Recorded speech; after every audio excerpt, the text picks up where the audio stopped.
I'm going to turn that back over to Erin then. Thanks, Connie. I am now going to do the ESG-CV updates. Next slide. So these are your reminders and updates.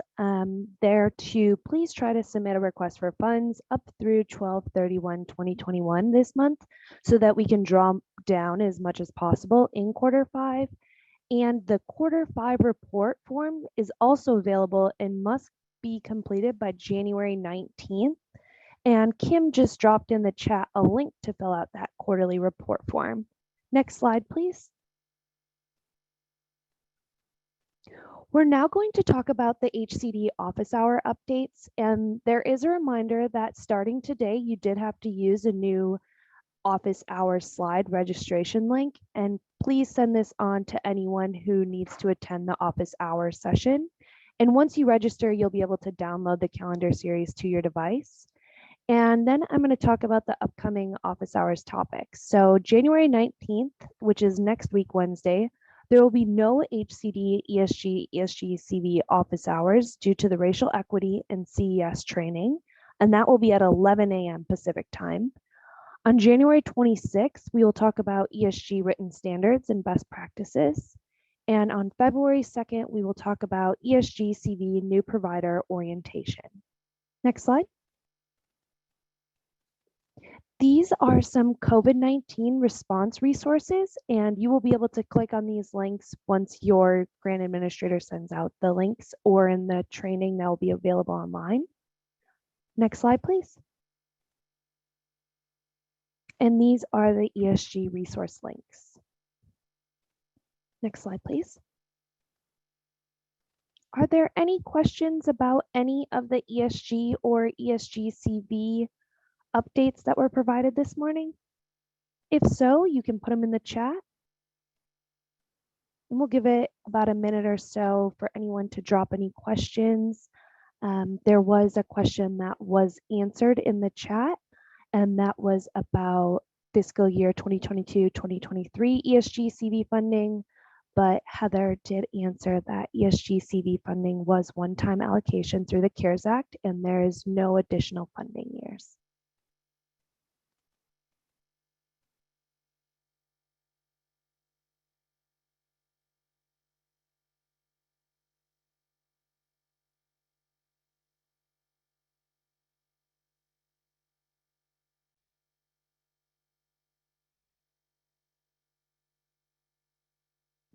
We do have a question, and it is from Deidre, it looks like, and it's, what's the new provider orientation topic going to cover?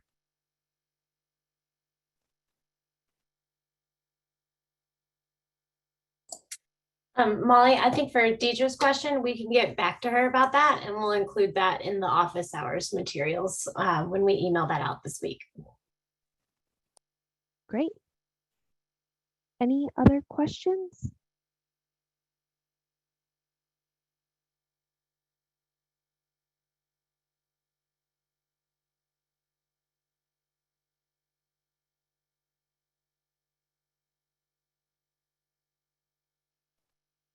If there are no other questions on any of the updates that were provided on annual ESG or ESG-CV, we will move on to the next portion of this segment, and I'm going to pass it to Chris Pitcher, who will introduce the brown bag.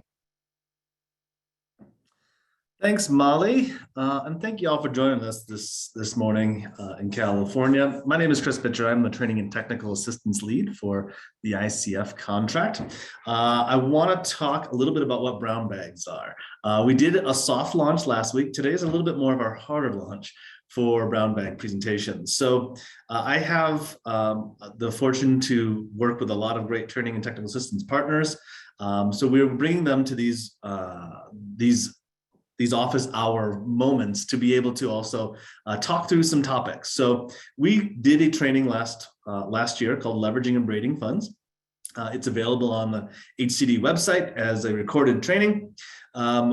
We also wanted to give it a chance to talk it through here. So the brown bag idea is that we'll do a light presentation, then honestly open it up. It is the reason we went from the Zoom webinar platform to the Zoom meeting platform.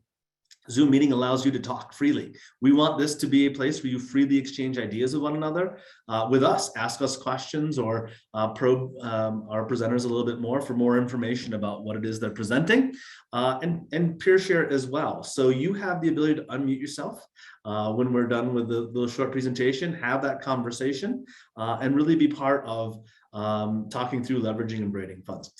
We understand the environment in California has a lot of different funding sources, whether they're state funding sources like HEAP, HAP, CASH, federal funding sources, ESG-CV, ESG, COC. There's a lot of things going on, and how those things work together are really important for you as agencies, you as continuum of care, you as organizations. So we want to talk a little bit through leveraging and braiding today. It is my distinct pleasure to be just hosting this and facilitating the conversation, but handing it off to our amazing training and technical assistance team. So I'm going to ask Erica Snyder to introduce herself, then we'll ask Ashley, and then Ashley will take over the presentation. Erica, you want to say hello? Morning, everyone. I'm Erica Snyder. I'm happy to join you all. And also, I'm always happy to work with the home state because I live here in California as well. Thanks, Erica. Ashley, would you introduce yourself and take us away? Sure. Hi, everyone. My name is Ashley Kerr. I do not have the pleasure of living in California. I'm actually in Birmingham, Alabama. So I was thrilled to be paired with Erica as we started talking about leveraging and braiding because of all of y'all's funding sources. We don't have nearly as many as you do. So next slide, please. So we're talking today about leveraging and braiding, and we just wanted to give an overview of what braiding funds actually is. And it is the weaving together of different funding streams to support both program planning and implementation.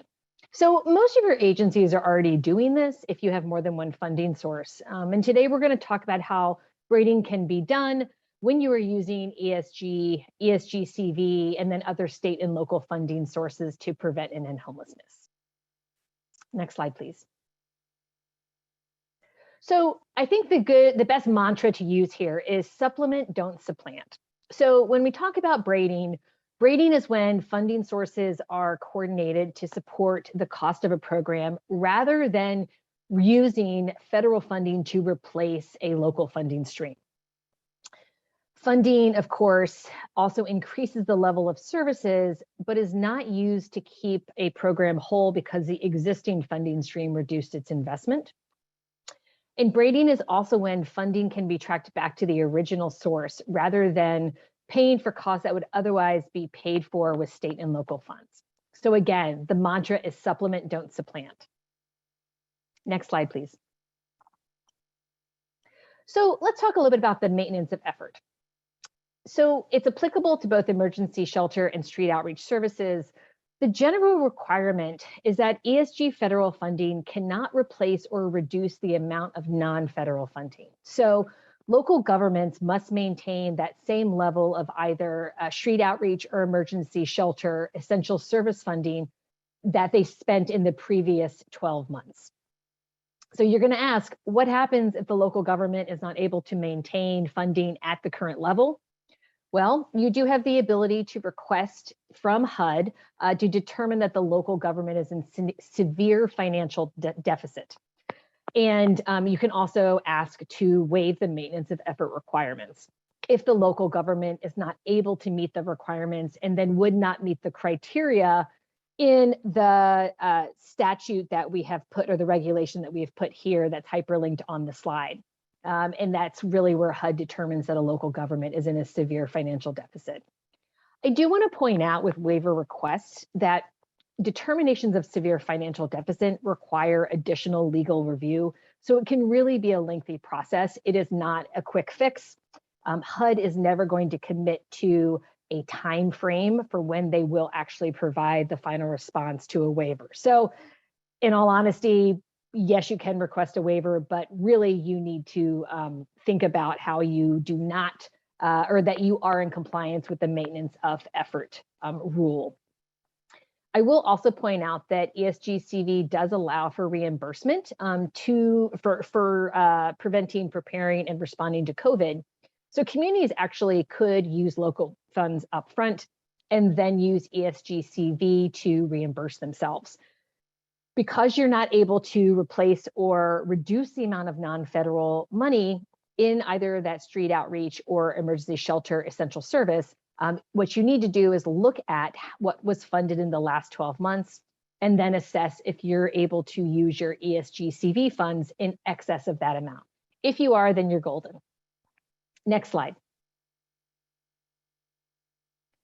So again, the basic guidelines for braiding ESG-CV with other funding sources is whether the following applies. And please note that these are all ands, they are not ors. Okay, so if the following applies, no other public funding source is being provided for the same type of assistance at that time, and the program participant must meet the eligibility criteria for ESG assistance, and the funding is necessary to help the program participant regain stability in their current permanent housing or move into other permanent housing and achieve stability in that location. And here again is the regulation that speaks directly to that. But you need to make sure all three of these apply in order to move forward. Next slide, please. So we always love quoting Johnny Rose, and we think he says it best here. But the restrictions for braiding ESG-CV funds with other state and federal funds only applies to ESG-CV funded rental and financial assistance, but not supportive services. Next slide, please. And I believe I'm turning it over to my colleague, Erica. Yes, thank you. So I am going to put a link in the chat right now to this resource that is on the screen in front of you. It is, we call it in shorthand, the Strategic Funding Guide, and it was put together by the artist now known as the California Interagency Council on Homelessness. You may have remembered them last year being called the Homeless Coordinating Finance Council. They changed their name in January. Their new acronym is now CAL-ICH, in case you're wondering. So they put together this great funding guide that goes into a lot of detail about the federal resources that are available around housing and homelessness, as well as the state resources that are available. It gets updated periodically, so I recommend saving that link that I put in there and checking it out for the latest and greatest information. And so I'm going to walk through a really high level of some of the funding sources, but if you want more in-depth information, we go into that in the training on the links that I provided a little bit earlier in the chat. Next slide, please. So you'll see in front of you, this is a table of state and federal resources, and this is just a short list of funding resources. It's not all of the federal money, and it's definitely not all of the state money that's available around housing and homelessness. To orient you to this table, the far left-hand side is the legislative package, either at the federal level or just about the state budget. So you have a sense of where this money came from. And that's put in there in part because it gets tied to those expenditure deadlines. Then the funding source is called out, and they're predominantly the acronyms, and they're fully spelled out in the Strategic Funding Guide. And if you have questions on those acronyms, feel free to test Ashley and I, and we might phone a friend and ask Chris, just in case our mind doesn't remember what all the acronyms stand for. Then it's the expenditure deadline, and those are really important to pay attention to when braiding and leveraging funds, because it helps you prioritize the funding resources and as you should pull it down. So I'll say, more than just the fact that we are on ESG-CV office hours and a brown bag call, it has the expenditure deadline that's coming up the fastest, and so it should be prioritized in communities to be used first. And then across the top are different funding components around housing and homelessness. If something is in green, that is our way of saying it's an eligible use. Green means go. This is the highest and greatest use for this particular funding source. The yellowish color means it is eligible, but there might be other funding sources that should be prioritized in its use. Red means it's eligible, but it's not recommended to be used there. And then anything that just has that dash or blank means that's not an eligible use for those particular funds. Next slide, please. So Ashley and I wanted to spend most of our time together just providing you all with case studies, because it's great to talk about funding resources, but it's also very easy to have like eyes get glazed over. So thinking about what does this look like in practical application? So in front of you, you'll see this is an example that we came up, and it's an individual who has rental arrears and they also need ongoing rental assistance. And we're just wondering, like, if this individual is eligible, the case manager or whoever at the organization approves funding requests and determines where that funding is going to get applied to be reimbursed, really needs to think about what's the best prioritized use for this particular household based off of eligibility. And so we know that rent relief funds, also known as emergency rental assistance or ERA, can cover rental arrears as well as 3 months of prospective rental assistance. If this household is eligible for ESG-CV prevention funds, it can cover those rental arrears. And then there's HAP funds that can be used for rental assistance. And so when you're thinking through and HAP funds, just for folks who might not recall, are state funding programs that are very flexible to be used within your communities based off of the needs. And so to think through when it comes to braiding, to first use the California rent relief funds, and that could be funding that comes into your community either through the state or some of the larger jurisdictions, larger populations have their own funding resources. So it can never be totally simple, right? And then using that in particular for prospective rental assistance, and then HAP for future rental assistance as well. And so the question that we kind of posed was, can the case manager also use ESG-CV to pay for prospective rent? And just due to the eligibility, you can throw it in the chat if you want, but due to the particular eligibility in this case, we would say that this is not the greatest and best use for this funding. Also, the state of California didn't put a lot of money into homelessness prevention, so it might not even be something eligible within your current grant agreement. Next slide, please. All right. So mixing it up into a different scenario, let's say you have somebody show up, a gentleman, and he has a 5-year-old daughter. They are living unsheltered. So think category 1, place not meant for human habitation. And they found that there is a 2-bedroom apartment that's just become available in a rapid rehousing program. So first and foremost, the great thing to know is that our rapid rehousing programs are low barrier. So the fact that they meet eligibility for being category 1 and sheltered means they're eligible for rapid rehousing. If you remember in your rapid rehousing trainings that you don't need to check for income at initial entry. So we're ready to rock and roll and house this family. When we're thinking about this too, the ESG-CV funds we know can cover rental assistance. It can cover those upfront costs like security deposits, utility deposits, can cover some utility arrears, etc. There's the ability in the latest and greatest ESG-CV notice to loan out furniture. So that way households actually have a home to live in and just not some brick and mortar. And of course it covers case management, housing stability. But we also know, let's say this particular community is aware that there's some private philanthropic funding that's available for moving kits like furnishings. We know that it can cover childcare and public transportation costs and be more broad. And so there's different opportunities to use this money. But when we really think first and foremost about how do we best prioritize ESG-CV, it's great to know that it covers that rental assistance, it covers case management. And then I think some things that folks forget is that now what in ESG-CV speak is called essential services. It can also cover the cost of childcare for households. It can cover public transportation and to allow that individual get to and from their job. And then it kind of frees up the ability for private funding to be used for furnishings. Now, you can loan out furniture through ESG-CV. It's just a bit more complicated, requires updates to policies and procedures. And so Ashley and I were thinking, like, for the sake of simplicity, let's rely on philanthropy or private funding for that, just because it's a little bit easier. But all of those other things, creating those holistic case management programs can be right now be done through ESG-CV. Next slide, please. All right. And if you have thoughts or questions, feel free to throw them in the chat as we're going through. I realize we're just kind of walking you through some hypotheticals, but if you have some actual questions based off of your own program or what you're wrestling with, we're happy to have like a larger brain trust here to think that through together. So in this example here, probably feels a little too real to all of us in California, really low vacancy rate, less than 1% in this particular instance. We know that that available housing is competitive and it is in high demand. And that the point in time count really has shown that there's been an increase in folks who are currently unsheltered, who are literally out there on the streets or out there within the rural community, wherever you live.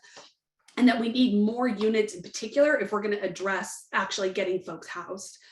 And so this is going to kind of tie in a little bit more to how do we connect this with shelter. And so home key funds are available. That's the state funding source to actually develop or acquire and renovate or rehabilitate housing or hotel motels or other facilities to provide first non-congregate shelter. So when people are in their own individualized rooms, but also permanent supportive housing, things that are a huge need all throughout California.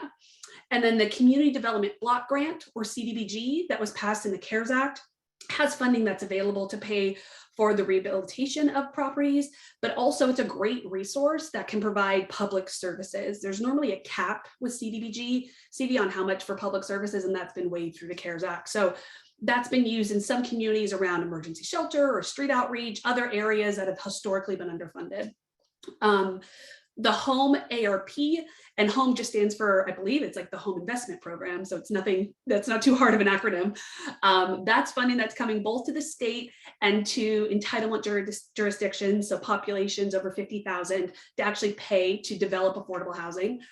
And then we of course have, as you all are very familiar with, ESG-CV, as well as HAP funding that can pay for rental assistance to help people within rapid rehousing as this is going on. So there's a lot of different things that are going on within here. And I think like when Ashley and I were brainstorming, if we were this community, what would that look like? Let's use home key potentially to pay for the actual acquisition of non-congregate shelter. You could also use CDBG-CV in particular for rehabilitation if there are gaps in that funding. Home ARP is a great resource for PSH development, permanent supportive housing development. And then ESG-CV and HAP can both cover rental assistance and supportive services. I know we kind of bifurcated it there. I would say up to your community about what that can look like and in terms of like transitioning folks in their housing. Next slide. All right, that's enough for me. I'm going to throw it back to Ashley. Thanks, Erica. Okay, so we have 2 more slides and then we're going to turn it over to just a broad Q&A and a discussion. So in this particular scenario, the city has a 1.5% vacancy rate, and the COC has set up non-congregate shelter at the beginning of the pandemic through Project Room Key, but the focus is now on rehousing. So here are the funding sources that we have, and then we're going to talk about how you would prioritize those funding sources with the next slide. So as Erica mentioned, y'all have HAP, which includes payment to be able to offer rental assistance, supportive services, and also a flexible housing subsidy. You have Home Key, which provides housing units. You've got ESG-CV, which, as we know, can do a number of things such as rapid rehousing, landlord incentives, sponsor-based rental assistance, essential services, and that is not the exhaustive list. You have emergency housing vouchers that obviously provide rental assistance and housing placement costs. You have CalWorks that can provide rental assistance. You have Continuum of Care, the homeless program that can provide rapid rehousing dollars. And then you have HMIS, or Homeless Management Information System funds, and that's for data setup, collection, use, and reporting. So let's look at the next slide and talk about how we would prioritize that funding. So if we're going to be thinking about rehousing, we have a number of sources that can support us here. So you have ESG-CV that can provide rapid rehousing, those landlord costs such as incentives, and those HMIS costs. But not only do you have ESG-CV, you also have HAP, COC, and CalWorks for rapid rehousing. So thinking about what makes the most sense for your community, and going back to what Erica had said earlier, what has the shortest deadline, and what can, think about what can only be used for rental assistance and put it here versus a more flexible option such as HAP that can provide a number of things. So just a thought about the different places that you can go to for rental assistance. You can use emergency housing vouchers for that long-term support. And remember that EHVs need to be leased up very quickly. So thinking about targeting your most vulnerable folks to be able to go into those permanent units.